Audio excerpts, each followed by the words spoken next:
biggest issue in language teaching. Not only a lack of understanding of the grand theory or basic theory in the research, but also the in terms of research methodology and how they justify.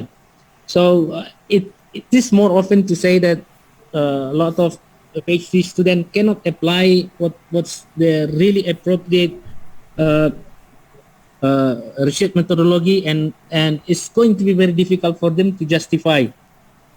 And especially uh, there are a lot of presentation of finding. What I say is dry.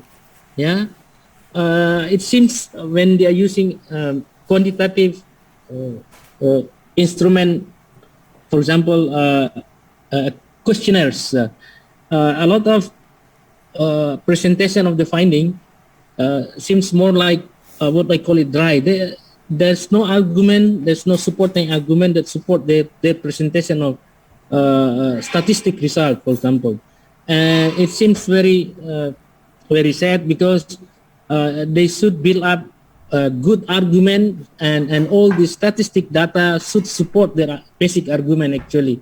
So this is something that we need to pay attention in I think in the most doctoral studies, and also when they are writing the discussion, it seems they're very weak, and it's very difficult for them to connect their funding and the previous studies.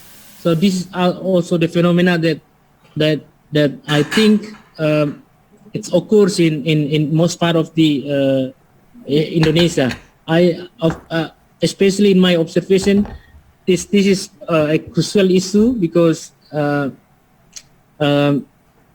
we need to address those issues if we want to produce a good research and good study post their doctoral journey. So otherwise, we morely focus on how to accelerate to help student, PhD student to graduate quicker than expected. That's also okay, but we cannot avoid most of the substantial issues that need to be addressed, especially in the area of language teaching. What's the consequence? One of the significant consequence of those issues is that it's very rare, very few theories, or maybe very rare, I can say that, of language teaching are developed from the research in Indonesian language teaching and learning context. So this is the consequence. I think this is one of the important missing issues in Indonesian language learning, identity, and culture. So it's supposed to be, for example, the doctoral graduate or the PhD graduate should be able at least to provide their prototype, a new prototype of a new development of knowledge. So in order to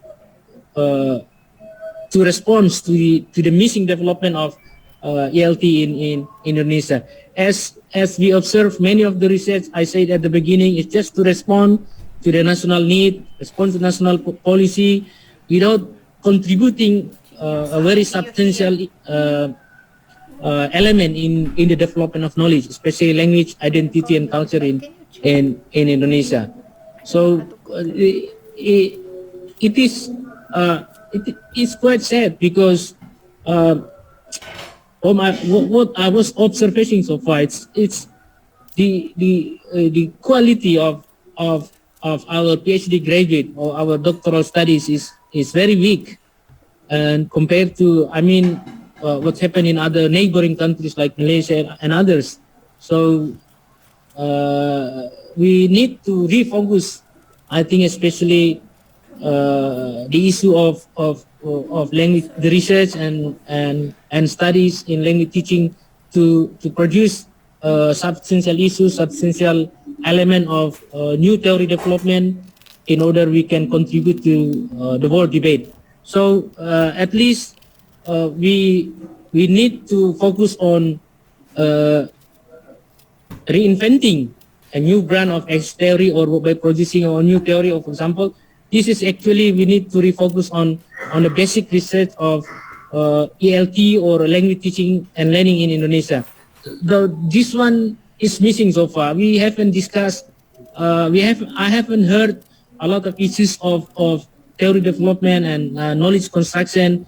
It's something missing in the debate. We only respond to the practical issues and any uh, complementary issues, especially we are doing research just to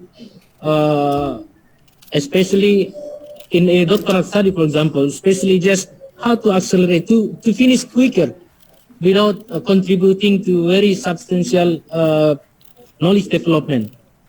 And also the issue of the second, building on from the existing. So this is something, the second issue that we need to refocus, especially when we produce a new doctoral graduate.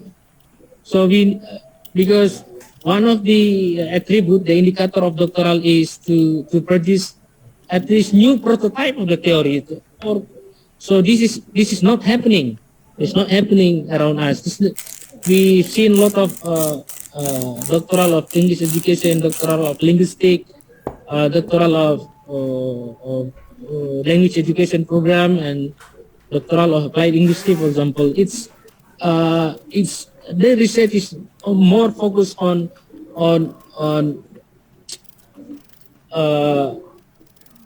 presenting. What I call is just a dry presenting statistical and presenting not really substantial qualitative data to produce or to build on from the existing theory or debate. So it seems we are very far from the debate. We do not engage with what's happening around the world. We normally engage with ourselves. So this is actually quite a fascinating theme to work on those, especially for our doctoral student or for basic research that's funded by the national government. So we're supposed to at least have one, or to revise current existing theory. So it's really rare we see that the research from Indonesian context when seminars or when presenting in an international conference, they revise the previous existing theory through the research. So this is, I think, the three important missing development in the development of knowledge, especially in the area of language identity in Indonesian context. So we in the next future, for future to comes, we need to reinvent ourselves in those development of theory knowledge development, so we can engage more with the debate in the Western context, and also we can acknowledge there are some new invention, there are some new discoveries or new extension of the existing theory in the area of knowledge development. Take for example, like language ecology. It's invented by Huguen and then further developed by, for example, in the area of biliteracy, the ecology of biliteracy. Those are the research are happening not in Indonesia, are happening in the Western context, and while biliteracy are happening in Latin America, for example. So we need to refocus our especially we focus in the doctoral student prior to their graduation. They need to really invent themselves to get engaged with the deep development of the current knowledge and deep development of the current existing theory. So at least they can extend the current theory or revise or produce a new theory exactly. So a lot of I'm amazed with a lot of research conducted by PhD students overseas, because the research actually there are a lot of research occur in Indonesia. For example, the invent of the new theory in ethnography, for example, theory of thickness, one of the criteria in ethnography. It's conducted by girls in Java, for example. and the theory of imagined communities, for example. Those theory are invented from their research in Java, while the scholars from Indonesia, like us, it's we don't really focus on those issues. So we like to be the tail, not to be the center of the knowledge development. We tends to be like the tail of other people. So a lot of researchers coming to Indonesia, and a lot of theory produced from the context of Indonesia.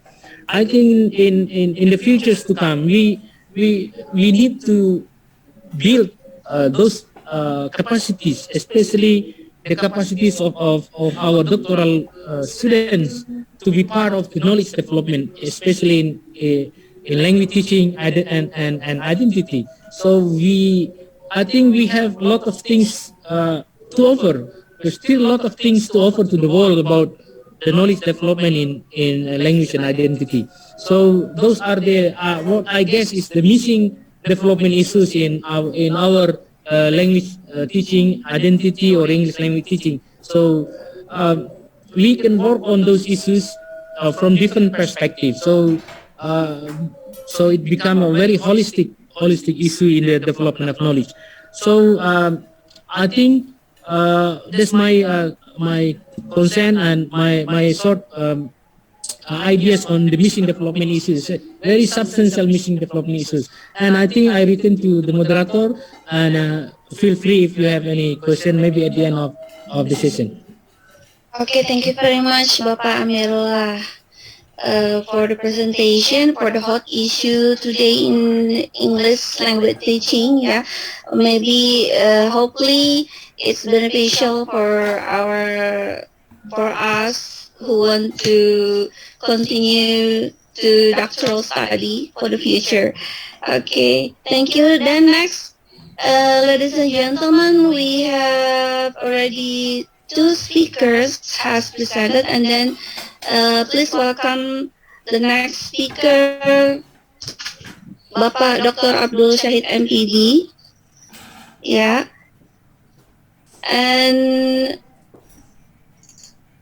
he is one of great lecturer in our Faculty of English Department, and for the last, he is for the present now, he is as assistant professor in Studies Islamic Institute of Palangkaraya, Indonesia.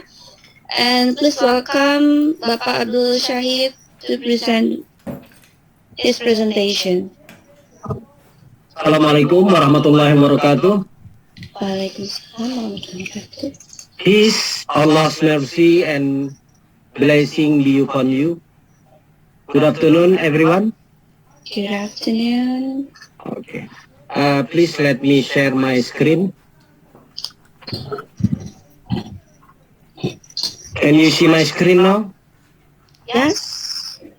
Okay. It's an honor for me to be with distinguished scholars such as Professor Collins, Professor Yazid,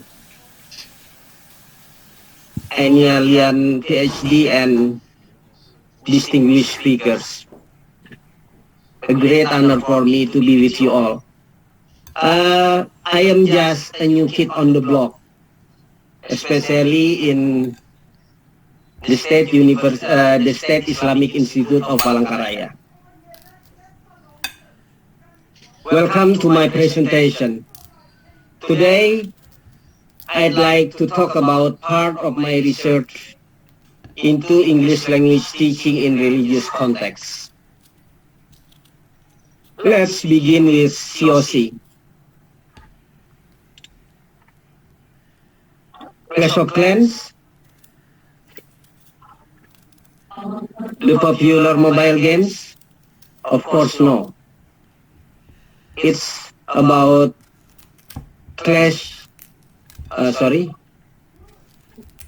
It's about clash of civilization.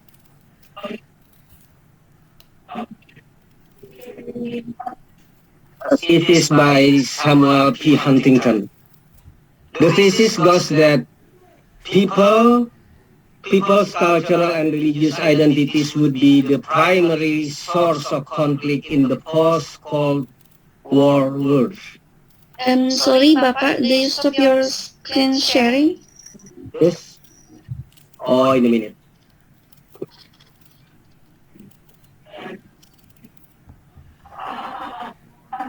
Can you see? Yeah, okay. Okay. Now we are talking about Clash of Civilizations, a thesis by Samuel P. Huntington.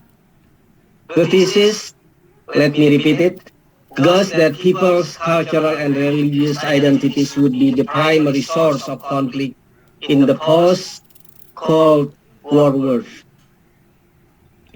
In the slide, we can see two major civilizations.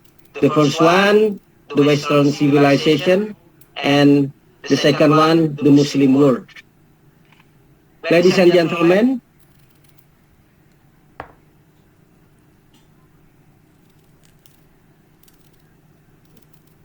sorry.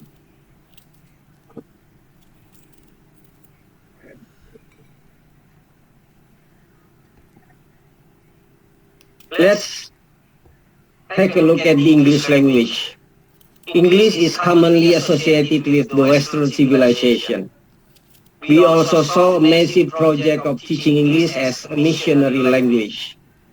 Unsurprisingly, some Muslims may have negative attitudes toward English. Unsurprisingly, we may ask if there will be a clash of civilization between English and Islam. Let's dig into Islamic values, ladies and gentlemen. This slide shows two Islamic teachings related to learning other languages, knowing and appreciating differences, cultural differences.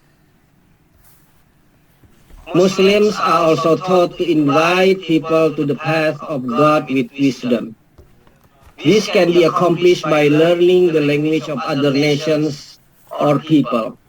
In this case, English as a global language. So, learning English is in harmony with the Islamic values. Muslims should not consider English as a threat to their values and identity. Such values, distinguished audience, were adopted by three Muslim scholars when founding an excellent Islamic boarding school in Gontor, a remote village in East Java, in 1926, in a Dutch colony consisting of what is now Indonesia. Since then, Gontor, the Islamic boarding school, has placed an emphasis on English and adopted the direct method of teaching English. What a vision, given that English has not been widely used yet, especially in a Dutch colony. Today, English is also a language of da'wah, invitation to Islam, for many students of Islamic boarding schools. In Pakistan, because of carrying the weight of Islamic experiences, cultures, and ideologies, English is considered as an Islamic language. English is also used for negotiating the differences between Islamic schools of thought. However, we have to acknowledge that in some Muslim countries, there is still hesitant adoption. So many researchers have examined religious attitudes and religiosity as consequential socio-cultural aspects of learning English, with pedagogical implications in many global contexts. Therefore, I take deep interest in examining two things. I have two questions. First, how have the patterns of publication and citation of ELT in Islamic context been drawn. The second one, how the three knowledge structures of ELT in the Islamic context been conceptually, intellectually, and socially developed. The answer to my question, ladies and gentlemen, not blowing in the wind, of course. Therefore, I conducted a bibliometric study, a numerical perspective on analyzing literature.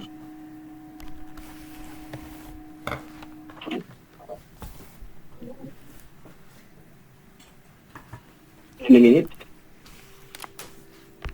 In my bibliometric study, I use Scopus. Why? Because Scopus provides curated, high-quality bibliographic data. I have no specific inclusive years for analysis. I use the search string shown on the screen. I just considered journal articles in English only.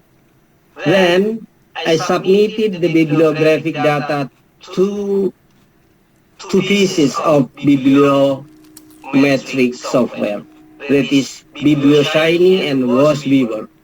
Both of them are free. Are you still with me? Okay, now let's take a look at the main information such as the time span and number of journals. The first article was published according to Scopus in 1996. We also see the number of sources. In this case, journals. We have 73 journals. How many authors? We have almost 300 authors in my dataset. Most of them collaborated right.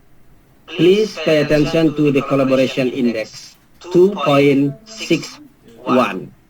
It seems to me that the big enterprise of English language teaching in this context is not